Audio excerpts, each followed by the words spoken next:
الشيطان الرجيم بسم الله الرحمن الرحيم يا أيها النبي لم تحرم ما أحل الله لك تبتغي مرضات أزواجك والله غفور رحيم۔ اے نبی صلی اللہ علیہ وسلم، آپ کیوں اس چیز کو حرام کر لیتے ہیں جس کو اللہ نے آپ کے لیے حلال کر دی ہے؟ کیا اس سے اپنی بیویوں کی خوشنودی مطلوب ہے؟ اللہ تعالیٰ بڑے ہی بخشنے والے، رحم فرمانے والے ہیں۔ سورۃ تحریم چل رہی ہے، اس کی پہلی آیت ہے۔ گزشتہ درس سے بھی اس پر بات چل رہی تھی کہ اس میں پورے ایک رکوع میں اسی بات واقعے کا تذکرہ ہے جس میں اللہ کے نبی صلی اللہ علیہ وسلم نے اپنے اوپر قسم کھا کر شہد کھانے کو حرام فرما لیا تھا۔ تو اس کے تعلق سے اللہ تعالیٰ یہ بات واضح فرما رہے ہیں کہ اللہ رب العالمین ہیں، وہ خالق کائنات ہیں، ساری چیزوں کے خالق ہیں، انہی کو اختیار ہے کسی چیز کے حلال یا حرام کرنے کا۔ انہوں نے یہ اختیار کسی کو بھی نہیں دیا ہے، حتیٰ کہ اپنے نبی کو بھی نہیں دیا ہے۔ اور اس میں آپ صلی اللہ علیہ وسلم کو اس بات سے روک دیا گیا کہ آپ نے جب قسم کھا کر اس کو اپنے اوپر حرام کر لیا تھا، اس کا مطلب یہ نہیں ہے کہ آپ صلی اللہ علیہ وسلم کا احترام نہیں ہے، بے حد احترام ہے، اکرام ہے آپ صلی اللہ علیہ وسلم کا۔ اللہ تعالیٰ نے خود قرآن مجید میں آپ صلی اللہ علیہ وسلم پر ایمان لانا اور آپ کی اطاعت کرنا، آپ سے محبت کرنا، آپ سے عقیدت رکھنا، یہ جزء ایمان قرار دیا ہے۔ اس کے بغیر تو ایمان کی تکمیل بھی نہیں ہو سکتی۔ لیکن جہاں جہاں پر کوئی اجتہادی خطائیں یا کوئی ایسی باتیں ہوتی تھی یعنی بشری تقاضوں کے تحت، تو اللہ تعالیٰ نے آپ صلی اللہ علیہ وسلم کو بھی اس بات پر ٹوکا اور آپ کی اصلاح فرما دی۔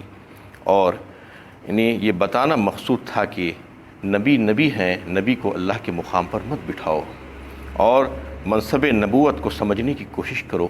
کہ وہ اللہ تعالیٰ کے اور حکومت الہیہ کی ایک مکمل نمائندہ ہوتے ہیں۔ وہ اللہ اور بندوں کے بیچ میں ایک واسطہ ہوتے ہیں۔ وہ یعنی اللہ تعالیٰ کی کیا مرضیات ہیں، اللہ تعالیٰ کیا چاہتے ہیں، وہ جو ہے سمجھانے کے لیے آئے ہیں۔ ان کے منصب کو سمجھنے کی کوشش کرو۔ وہ اگر نہ ہوتے تو ہم کو تو معلوم ہی نہیں ہوتا کہ اللہ تعالیٰ کیا چاہتے ہیں، اللہ تعالیٰ کیا چاہتے ہیں، کیا نہیں چاہتے ہیں، کس سے راضی ہوتے ہیں، کس سے ناراض ہوتے ہیں، وہ تمام باتیں بتاتے ہیں۔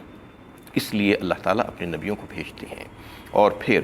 اسی قرآن میں اللہ تعالیٰ نے صحابہ کرام کے واقعات اور پھر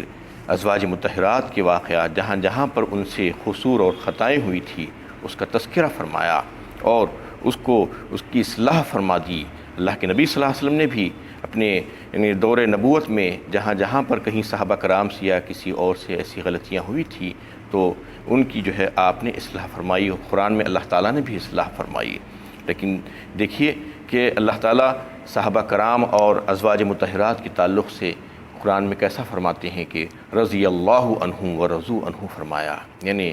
اللہ تعالیٰ ان سے راضی ہیں اور وہ اللہ سے راضی ہیں۔ یعنی اس کے باوجود بھی چونکہ وہ انسان تھے، بشری تقاضے تھے ان کے پاس بھی، ان سے بھی کوئی غلطیاں اور قصور ہوتے تھے، لیکن اللہ تعالیٰ نے ان کو معاف فرما دیا، ان کی اصلاح فرما دی۔ اور یہ بتانا مقصود تھا کہ اللہ کا دین بے لاگ ہے، اس میں کسی قسم کی کوئی غلطی کا احتمال ہی نہیں ہو سکتا۔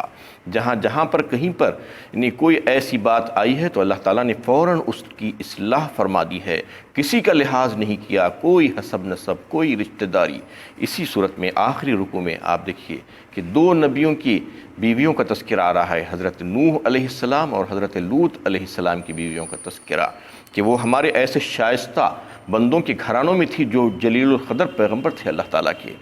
لیکن ایمان نہ لانے کی وجہ سے ان کو جہنم میں داخل کر دیا گیا۔ اندازہ لگائیے کہ نبیوں کی بیویاں ہیں، لیکن ان کے تعلق سے اللہ تعالیٰ واضح فرما رہے ہیں انہوں نے اپنے شوہروں کا ساتھ نہیں دیا، ان کی خیانت کی ان کے ساتھ، تو اللہ تعالیٰ نے ان کو جہنم میں داخل فرمایا۔ پھر اس کے فوراً بعد ایک بی بی حضرت آسیہ کا جو ہے تذکرہ فرماتے ہیں، جو دشمن اسلام اور اللہ کے دشمن کے گھر میں تھی، لیکن انہوں نے ایمان لایا اور اپنے عمل کا راستہ بدل لیا اس سرکش کے راستے سے، تو پھر اللہ تعالیٰ نے ان کو جو ہے ان کے لیے انعامات رکھے، ان کو جنت میں داخل فرما دیا۔ تو یہ بتانا اللہ تعالیٰ چاہتے ہیں کہ اللہ تعالیٰ کے پاس کوئی ایسا معاملہ نہیں ہے کہ رشتہ داریوں کا لحاظ کریں، حسب نسب کا لحاظ کریں، کسی اور کا لحاظ کریں۔ اللہ تزر وازرۃ وزر اخری وان لیس للانسان الا ما سعی، فرمایا سورہ نجم 27ویں پارے میں اللہ تعالیٰ نے خود، یعنی ہر ایک اپنا اپنا بوجھ اٹھائے گا، کوئی کسی کا بوجھ نہیں اٹھائے گا بروز قیامت، اور تم کو وہی کچھ ملے گا جو تم نے اپنی زندگی میں دنیا میں جد و جہد کی ہے، جو کوششیں کی ہے، بس اسی کو جو ہے تم حاصل کرو گے، کیونکہ دنیا میں تم نے اگر کانٹے بوئے ہیں تو پھول تم کو نہیں ملیں گے، یہ سمجھ لینا چاہیے۔ اللہ تعالیٰ اس میں واضح فرما دیے ہیں۔ یہ ساری باتیں بتانے کے بعد نے اللہ تعالیٰ جو نبی سے جو خطاب فرما رہے ہیں اس کا ایک واقعہ، تفصیلی واقعہ حضرت عائشہ رضی اللہ تعالیٰ عنہا سے منقول ہے بخاری شریف میں، کہ انہوں نے فرمایا کہ آپ صلی اللہ علیہ وسلم کا معمول شریف یہ تھا کہ روزانہ عصر کی نماز کے بعد آپ صلی اللہ علیہ وسلم انہیں سارے ازواج مطہرات کے گھروں پر، حجروں پر تشریف لے جاتے اور کھڑے کھڑے ان کی خبرگیری فرماتے تھے۔ ایک دفعہ یہ ہوا کہ آپ صلی اللہ علیہ وسلم نے حضرت زینب رضی اللہ تعالیٰ عنہ کے حجرے پر تشریف لے گئے اور کچھ معمول سے زیادہ آپ وہاں پر قیام کیا، اور وہاں پر آپ نے شہد نوش فرمایا، تو اس کو دیکھ کر حضرت عائشہ رضی اللہ تعالیٰ عنہ کو رشک آیا، اور انہوں نے حضرت حفصہ رضی اللہ تعالیٰ عنہ سے مشورہ کیا اور کہا کہ آپ صلی اللہ علیہ وسلم جب واپس تشریف لائیں ہم میں سے کسی کے پاس بھی، تو ان سے یہ کہنا کہ آپ نے کیا پیا ہے کہ جس سے آپ کے منہ سے بدبو آتی ہے، مغافیر کی بو آتی ہے۔ تو حضرت حفصہ کے پاس جب آپ صلی اللہ علیہ وسلم تشریف لائے تو انہوں نے جو ہے آپ صلی اللہ علیہ وسلم سے نے پوچھا، فرمایا کہ آپ صلی اللہ علیہ وسلم کیا پیے ہیں، آپ کے منہ سے بدبو آتی ہے؟ تو آپ صلی اللہ علیہ وسلم نے کہا کہ میں تو شہد پیا ہوں، لیکن ان بی بی نے کہا کہ مغافیر کی بدبو آتی ہے آپ کے منہ سے، یہ لیے ہو سکتا ہے کہ وہ شہد کی کوئی مکھی مغافیر کے درخت پر بیٹھ کر اس کا رس چوسا ہو، شاید اس وجہ سے ایسی بدبو آتی ہے۔ تو آپ صلی اللہ علیہ وسلم انہیں بدبو کی چیزوں سے بہت پرہیز کیا کرتے تھے۔ فوراً اسی وقت آپ صلی اللہ علیہ وسلم نے یہ قسم کھائی کہ میں آئندہ سے شہد نہیں پیوں گا،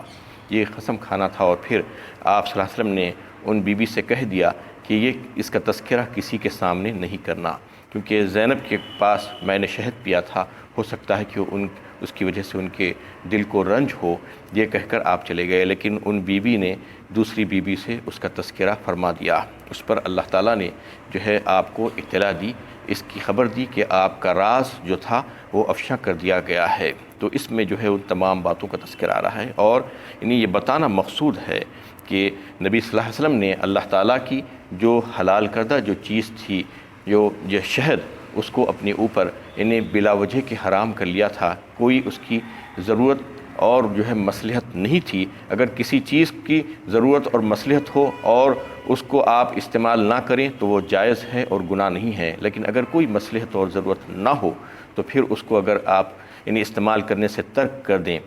اور قسم کھا کر جو ہے نہ کھانے کے لیے جو ہے کہہ لیں تو پھر یہ جائز نہیں ہے۔ یہ اللہ تعالیٰ اس میں بتانا مقصود ہے اللہ تعالیٰ کو، انہیں آپ اپنے اوپر کیوں تکلیف اٹھائے ہیں، اللہ تعالیٰ یہ پوچھنا چاہ رہے ہیں، کیوں آپ نے آپ پر جو ہے مشقت میں ڈالا، اپنے ازواج کو راضی کرنے کی خاطر آپ نے ایسا کیوں کیا؟ اور پھر ایک بات یہ تھی کہ اللہ کے نبی صلی اللہ علیہ وسلم کا جو بھی عمل ہوتا تھا وہ امت کے لیے ایک نمونہ ہوتا تھا۔ اللہ تعالیٰ نہیں چاہتے تھے کہ امت اس بہترین غذا سے محروم ہو جائے، کیونکہ آپ صلی اللہ علیہ وسلم اگر اس کو نہیں استعمال کریں گے تو پھر ساری امت بھی اس کو استعمال نہیں کرے گی، اس لیے وہیں پر آپ صلی اللہ علیہ وسلم کو بتا دیا گیا کہ آپ نے یہ جو کام کیا ہے وہ درست نہیں ہے، اس کی اصلاح فرما لیجئے۔ اور یہ کوئی ضرورت نہیں تھی کہ آپ اپنے ازواج کو راضی کرنے کے لیے انہیں ایسا کام کریں، کوئی آپ کے اوپر انہیں لازم نہیں تھا۔ اور یہ بات شروع ہوتی ہے اس طریقے سے کہ یا ایھا النبی لما تحرم ما احل اللہ لک، یعنی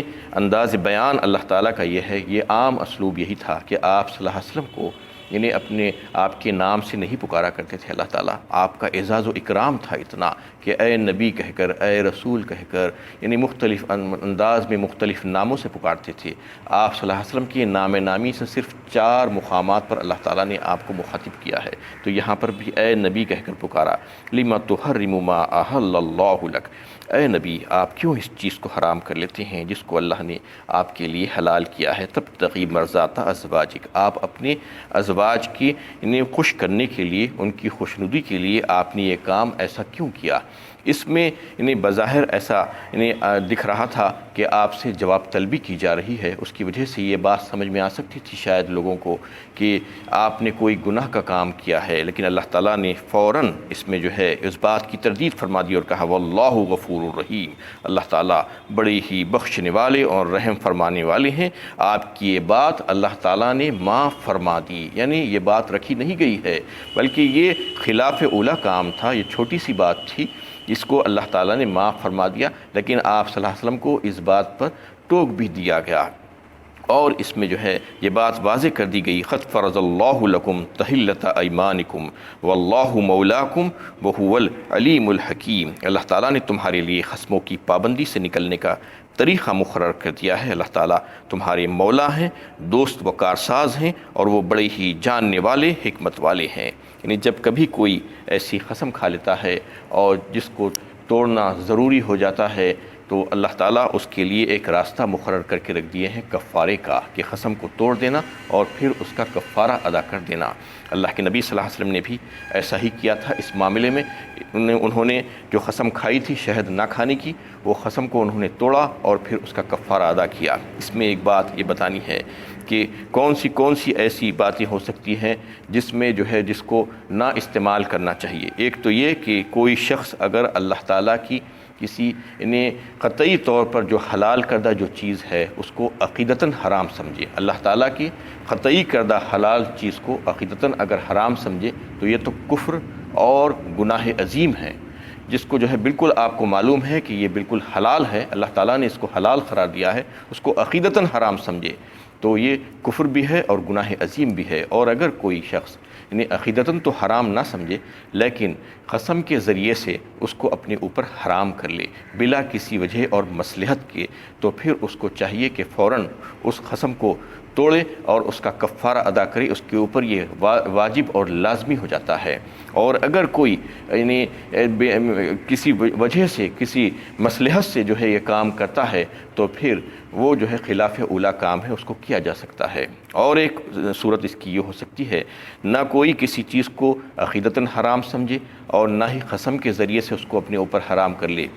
لیکن اس کا عزم ہو اور اس کے دل میں یہ نیت ہو کہ یہ چیز کو میں یعنی ہمیشہ کے لیے ترک کروں گا تو میرے لیے باعث ثواب ہے، تو یہ رہبانیت ہے، یہ بدعت ہے اور یہ جو ہے مذموم حرکت ہے، ایسا نہیں کرنا چاہیے، اس کو اللہ تعالیٰ نے اس سے منع فرمایا ہے۔ اور اگر ایسا نہیں ہے یعنی کسی چیز کو ہمیشہ کے لیے کوئی جو ہے کسی وجہ سے ترک کر دیتا ہے، کسی مصلحت کے تحت، جیسا کہ کوئی مرض ہے، بیماری ہے اور روحانی یا جسمانی بیماری ہے، اس سے بچنے کی خاطر اگر کوئی کسی اللہ تعالیٰ کی حلال کردہ چیز کو جو ہے یعنی نہیں کھاتا ہے، نہیں استعمال کرتا ہے تو وہ جو ہے جائز ہے۔ اگر کسی مصلحت کے تحت ہے اور اس کے لیے قسم بھی نہیں کھائی ہے اور عقیدتاً بھی اس کو حرام نہیں سمجھا ہے، لیکن صرف اپنی بیماری کی یعنی شفا پانے کے لیے، اس سے بچنے کے لیے بیماری سے اگر کوئی اس کو چھوڑتا ہے تو پھر وہ جائز ہے، اس کے لیے کوئی ناجائز بات نہیں ہے۔ یہ مختلف صورتیں ہیں کسی چیز کو حلال یا حرام سمجھنے کے تعلق سے۔ تو اگر کوئی قسم کھاتا ہے تو پھر اس کا کفارہ کیا ہے؟ اللہ تعالیٰ نے خود سورہ مائدہ میں جو ہے بیان فرمایا 7ویں پاری میں، کہ سب سے پہلے اس کو بھی ایسا ہی اسی انداز میں شروع کیا گیا، یا ایھا الذین آمنوا لما تحرموا ما احل اللہ لکم ولا تعتدوا ان اللہ لا يحب المعتدین فرمایا۔ ایمان والوں سے خطاب کیا گیا وہاں پر، جیسا کہ یہاں پر نبی صلی اللہ علیہ وسلم سے راست خطاب کیا گیا تھا، وہاں پر ایمان والوں سے خطاب کر کے اللہ تعالیٰ جو ہے فرما رہے ہیں کہ اللہ تعالیٰ نے تمہارے لیے جو پاکیزہ چیزیں حلال کی ہے اس کو تم اپنے اوپر حرام مت کرو، یہ حکم دیا جا رہا ہے باضابطہ ایمان والوں کو۔ یا ایھا الذین آمنوا لا تحرموا طیبات ما احل اللہ لکم ولا تعتدوا فرمایا، اپنے حد سے آگے بڑھنے کی کوشش مت کرو، یعنی کوئی چیز اللہ تعالیٰ نے حلال کی ہے تو وہ اللہ تعالیٰ خالق ہے، تمہارے ساری چیزوں کے خالق ہیں، وہ جانتے ہیں کہ کون سی چیز تمہارے حق میں اچھی ہے اور کون سی چیز تمہارے حق میں اچھی نہیں ہے۔ جو اچھی اور پاکیزہ اور طیب ہے تمہاری صحت کے لیے، تمہاری جسمانی اور روحانی صحت کے لیے، تو پھر ان تمام چیزوں کو اللہ تعالیٰ نے حلال قرار دیا ہے۔ کسی کو یہ اختیار نہیں ہے کہ یہ چیز خراب ہے یا وہ چیز خراب ہے کہنے کی۔ جس چیز کو اللہ تعالیٰ نے جو ہے یہ بات سمجھ لی کہ یہ اچھی ہے، پاک ہے، تو پھر تمہارے لیے انہوں نے حلال قرار دیا ہے۔ فرمایا ہے، اور جو چیز تمہارے لیے حق میں بہتر نہیں ہے تو اس کو انہوں نے خود حرام قرار دیا ہے۔ تو اللہ تعالیٰ اس میں حکم فرماتی ہیں کہ اگر تم ایسا نہیں کرو گے، اللہ تعالیٰ کی حلال کردہ چیزوں کو تم اگر حرام قرار دو گے تو تم یہ سمجھنا چاہیے کہ تم نے جو ہے زیادتی کی ہے، حد سے آگے بڑھنے کی کوشش کی ہے، اور اللہ تعالیٰ ایسے لوگوں کو پسند نہیں فرماتی۔ کُلُوا مِمَّا رَزَقَكُمُ اللَّهُ حَلَالًا طَيِّبًا وَاتَّقُوا اللَّهَ، اور پھر اس کے فوراً بعد فرمایا کہ کھاؤ جو ہے ان تمام چیزوں کو جس کو اللہ تعالیٰ نے تمہارے لیے حلال کر دیا ہے، وہ تمام مرغوب چیزوں کو تم کھا سکتے ہو، اس کے لیے کسی قسم کی کوئی بہانہ کرنے کی ضرورت نہیں اور نہ اس کو حرام قرار دینے کی ضرورت ہے۔ لا يؤاخذكم الله بما عقدتم الايمان فكفارته اطعام 10 مساكين من اوسط ما تطعمون اهليكم او كسوتهم او تحرير رقبة۔ اب یہاں پر اللہ تعالیٰ کفارے کا جو ہے قانون بیان فرما رہے ہیں کہ کسی قسم کو توڑنے کے سلسلے میں تمہیں کیا کرنا چاہیے۔ جب کوئی قسم تم کھا بیٹھو، اللہ تعالیٰ کی جائز چیز کو اپنے اوپر حرام کر لو، تو اس کا طریقہ کار یہ ہوگا کہ تم 10 مسکینوں کو کھانا کھلاؤ گے صبح اور شام 2 وقت پیٹ بھر کر، اوسط درجے کا ایسا کھانا جیسا تم اپنے اہل و عیال کو کھلاتے ہو۔